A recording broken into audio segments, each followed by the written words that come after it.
Well, good day to you, Zion United Methodist Church. This is Pastor Scott here to talk with you about some church business, some church paperwork, some church organization that happens about this time of year, every year, in the life of every Methodist church, especially in the Missouri Conference. We do it about this time of year.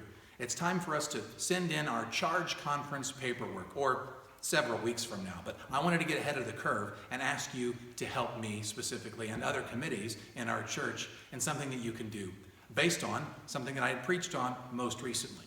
But first, for those of you who may not understand or may be new or just get cross-eyed when hearing about the general Methodist church structure, let me help you understand that this time of year, the Leadership and Nominations Committee is supposed to get together and begin to nominate people for positions in church leadership. Now, we used our best efforts over prayer and some consideration and conversation. We asked some people to step into roles in the church that are quite meaningful. Some people need to step into, in fact, the Leadership and Nominations Committee. Other times they'll step into the Staff Parish Relations Committee or the other committees that we have in the church, a Finance Committee, trustees.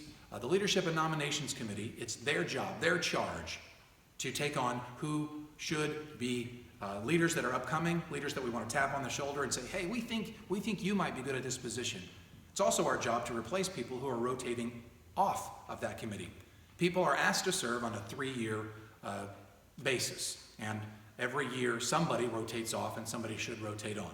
You're not obligated for 3 years. Some people stay on longer, but every 3 years they have an opportunity to choose to stay on or to say no thanks this year and somebody else can come in. If something else takes place in your life and you just can't do the job, you can also say, in the middle of that 3-year period, this just isn't working for me. But for the most part, people rotate in and out every 3 years, and so every year, the Leadership and Nominations Committee meets to see who that's going to be. The pastor in every Methodist church serves as the chair of that committee. It's the only committee that the pastor is in charge of. And so, not only as your pastor, but as the chair of the Leadership and Nominations Committee, I am before you today to ask for your help.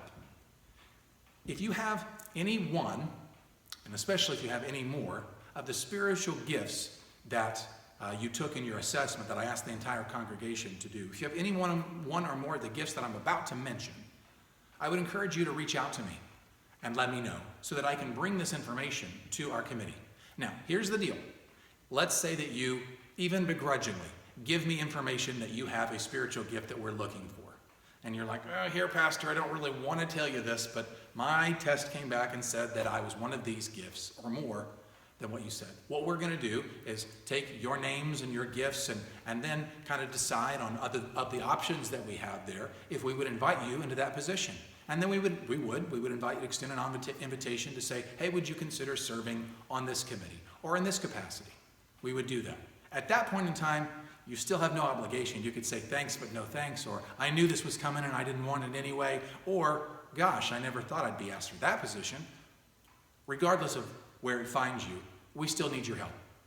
I am a firm believer not only in how the committee structure in the Methodist Church works, but that God's gifting of each one of us, and specifically you, whoever's watching this video, you are gifted of God to do something specific in His church. Sometimes it's more up front, sometimes it's more behind the scenes, but He's given you specific gifts, and we've done our best with just one spiritual gifts assessment and some sermon series to help us understand that we are wired in such a way and gifted in such a way to do something meaningful in His kingdom. And it just makes all the sense in the world to me that if we take your gifts and put them to use in places that make the most sense with people with your gifts can be successful, that this church can be most successful in the work that we're trying to do. And of course, that work is always to make disciples for the transformation of the world, to bring people into a long-standing relationship with Jesus Christ and growing in His grace that they may lead others in the way of Christ. That's what we're here to do in all aspects, whether that's music, whether it's Sunday morning, Bible studies, or sometimes the job of the trustees to figure out which piece of furniture needs to be repaired or how we're going to re-sand the floors. Or those things are important in the life of the church, regardless of the committee that you're on. And your gifts might speak exactly what this church needs on those committees. So here's that list.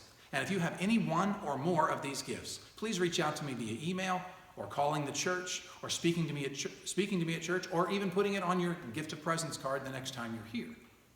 So for example, if you have the spiritual gift of administration, a apostleship, discernment, encouragement, evangelism, faith, hospitality, knowledge, leadership, service, teaching, or wisdom. Please reach out to me through calling the church number 573-243-8025 or sending me an email, pastorscott@ziongordonville.com, or as I said, when you're in worship, putting that on your gift of presence card, speaking to me personally. I would really, really appreciate hearing from you so that we can find the best people for the positions upcoming in the life of this church. One last thing I'll say about this is that you might be thinking, isn't that almost every spiritual gift that you could mention? So basically, if you have any spiritual gift you want to know, no. There are certain spiritual gifts tests that live up to 19, 21, 22 different spiritual gifts. I've listed 12, so there's a lot of them, but there's different roles that you can fill. And so it's very important to us that you reach out to us, reach out to me, to let us know where your gifts are. You are not obligated to serve in any one of these positions. You will have the opportunity to say no, but it's an opportunity.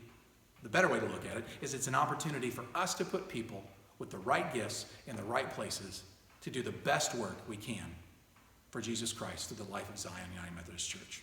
So that's what I'm calling you into. I'm asking for your help. I would really look forward to it, really appreciate it, and I hope to hear from you one way or another very soon. Until then, God bless.